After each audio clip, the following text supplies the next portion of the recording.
ये जो 28 तारीख से पिछले महीने शुरू हुआ, इसमें किन किन चीजों को आपने ऑब्जर्व किया? 28 तारीख से क्या इजराइल, अमेरिका। 28 तारीख से क्या शुरू हुआ?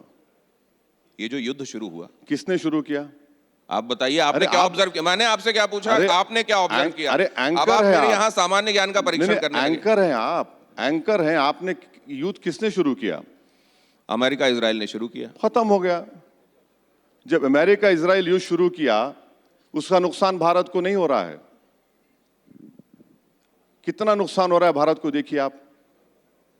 यूरिया की कमी आ गई, फिर हमारे पास अब गैस की कमी आ गई, कमर्शियल गैस तो बंद हो गया।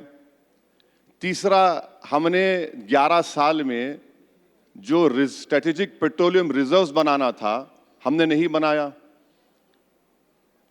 हमारा पूरा तेल आता है यही स्ट्रेट ऑफ हॉर्मुज से, गैस आती है वहीं से। एक बात बताइए, मैं मुकम्मल प्रधानमंत्री की जगह आप होते तो क्या करते इन परिस्थितियों में? देखिए, प्रधानमंत्री आपके लिए, प्रधानमंत्री सुन तो, सबसे बड़ी गलती प्रधानमंत्री ने की जो इजराइल गए। अमेरिका के 2 एयरक्राफ्ट कैरियर आ गए हैं। प्रधानमंत्री को नहीं जाना चाहिए था, खैर वो चले गए। नेतन्याहू को आना था, नहीं आया। प्रधानमंत्री को, जब प्रधानमंत्री गए वहां पर उनको मालूम था कि हमला होने वाला है। अगर प्रधान, आप कैसे कह सकते हैं? सुन तो लीजिए। ये आप अज्यूम करके चल रहे हैं। देखिए, आप मुझे बोलने देंगे ना? नहीं, आपको पसंद ना हो तो आपसे आप जानना चाहता हूं कि आप ये दमदारी से कैसे कह सकते हैं उनको पता था? सुन तो लीजिए, इतनी बेचैन क्यों हो जाती है? प्रधानमंत्री के बारे में कुछ बोले तो आपको नौकरी, आपकी लगता है कि वल्नरेबल हो गई। मैं तो सिर्फ ये जानना चाहता हूं कि असद भाई क्या समाधान देना चाहते हैं। सुन तो लीजिए, वो क्रिटिसाइज तो करते हैं प्रधानमंत्री को, लेकिन उनकी निगाह में समाधान क्या है ये जानना चाहता हूं। सुन तो लीजिए ना। अरे आप सबको बोलिए, मोदी को मत बोलिए, तो नहीं चलेगा ना। आपने जनवरी में आपने नोटिस दिया कि ईरान में जितने भारत के लोग हैं आ जाइए। क्यों दिया आपने? क्योंकि आपको मालूम था कि अमेरिका वहां पे हमला करेगा। अब हो क्या रहा है? हमला तो हो गया। 5 दिन लगे हमको कंडोलेंस देने के लिए। 7 दिन के बाद हमने वो 160 स्कूल के बच्चों के मरने पर बात की।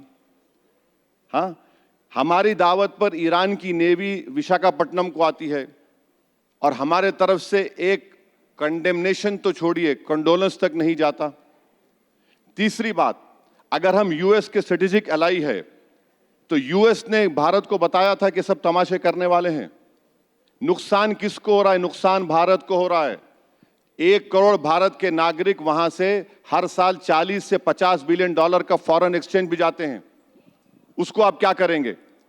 अगर वो वापस आना शुरू कर दिए तो यहां पर तो कोई नौकरी नहीं है। यहां पर तो कोई नौकरी नहीं है ना, बताइए।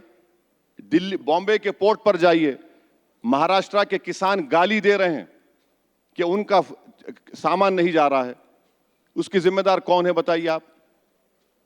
यही तो हम कह रहे हैं कि ये जो हमला इजराइल ने, नेतन्याहू ने किया ईरान के ऊपर, हम 5 दिन क्यों खामोश बैठे? हम 5 दिन इसलिए खामोश बैठे कि हम उम्मीद कर रहे थे कि 5 दिन में इनका सफाया हो जाएगा। नहीं हुआ उनका सफाया। वो लोग मरने को तैयार हैं, वो कर रहे हैं काम। अब स्ट्रेट ऑफ हॉर्मुज में, सुनिए, स्ट्रेट ऑफ हॉर्मुज से चाइना और जापान के कश्तियां बराबर आ रही हैं। हमारी इंस्टॉलमेंट में 2-2, 3-3 आ रही हैं। 3 कश्तियां आई तो आपने टीवी पर ओ जिंदाबाद के नारे लगाए। वो 3 कश्तियों में गैस तो सिर्फ 1.5 दिन की थी। 11 साल में नरेंद्र मोदी की सरकार ने गैस का कोई स्ट्रेटेजिक रिजर्व बनाया नहीं। असद सर, पेट्रोल का सुनिए, पेट्रोल का, क्रूड ऑयल का कितना है? क्रूड ऑयल का आईईए बोलता है 90 डेज। प्रधानमंत्री का कल का स्टेटमेंट देख लीजिए, 5 दिन का है सिर्फ हमारे पास रिजर्व। तो ये जंग से नुकसान तो भारत को ज्यादा हो रहा है। हमारी इकोनॉमी मुतासिर हो रही है। अगर $1 बढ़ता है, कितना करंट अकाउंट डेफिसिट बढ़ेगा बताइए? अब आज क्रूड ऑयल की कीमत क्या है? तो मैंने आपसे ये जानना चाहा था भाई, देश के प्रधानमंत्री इन सब बातों को गौर कर लेते और वो इजराइल को नहीं जाते। अच्छा, अब तक देश के प्रधानमंत्री, अब मैं आपसे कुछ नहीं, आपकी मुझे सुन ये इजराइल ने ऑन रिकॉर्ड, सर आप बात कीजिएगा, पूरी बात कीजिएगा। देखिए, आप मुझे बुलाए हैं मेरे सुनने के लिए, आपकी बात तो सुनने नहीं मैं आया हूं आपकी मैं। बातों में ही कुछ जोड़ना चाह रहा हूं। मत जोड़िए मेरी बात, इजराइल ने मैं ये बात जोड़ूंगा ऑन ना। रिकॉर्ड कही है कि प्रधानमंत्री जब आए उस वक्त तक ये डिसाइड नहीं था कि ये युद्ध होने वाला है। एक बात बताऊं आपको झूठा साबित कर दूंगा मैं। टीवी 9 के वो तमाम वीडियोस निकाल दूंगा मैं और सोशल मीडिया पे डाल दूंगा कि आप लोग चला रहे थे, युद्ध होने वाला है। आपको मालूम तो मोदी को नहीं मालूम। एक क्या होती बात है, कर रहे हैं आप? ये आप बात तो ठीक है। चला रहे हैं। एक ये बात ठीक है कि हाँ, ये बात ठीक है। संभावनाएं जिस तरह की तलखी बढ़ रही थी, ये संभावनाएं ये लग बात रही ठीक है। लेकिन तो युद्ध वो हो हमारी रहा बात है, ठीक नहीं है। आधिकारिक रूप से युद्ध हो रहा है। अगर ये होता तो हम लोग ये कह रहे होते कि आधिकारिक युद्ध हो रहा है, अब तय मानिए। अरे भाई साहब, टीवी 9 पर बैठकर आप लोग चला रहे थे, हु जा रहा है, जेट जा रहा है, ये होगा, आग निकल रही है। आपको मालूम और मोदी को नहीं मालूम। हम तो समझ रहे थे कि मोदी ने आपको ही बताया कि जंग होने वाली है। तो अब मैं आपसे, चलिए मुस्कुरा तो दिए आप। नहीं, मैं मुस्कुरा भी दिया और ये भी जानना चाह रहा हूं असद भाई कि आपने देखा ये जो जंग हुई, इसमें जंग अरब चल देश, रही है अभी। हाँ, और अफसोस की बात यह है कि पाकिस्तान में बैठकर उसकी जंगबंदी की बात हो रही है। अब उस पे नहीं बोलेंगे आप।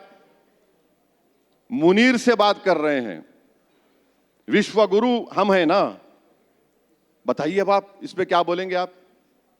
ब्रिक्स के होस्ट हम हैं। तो आप कह रहे हैं कि पाकिस्तान विश्वगुरु है? ब्रिक्स के होस्ट हम हैं, ब्रिक्स के होस्ट। ब्रिक्स का समिट यहां पर होने वाला है। हम पर भी एक जिम्मेदारी थी। ये बेहतरीन रोल था कि नरेंद्र मोदी की सरकार प्रोएक्टिव रोल अपनाती इस जंग को रोकने के लिए।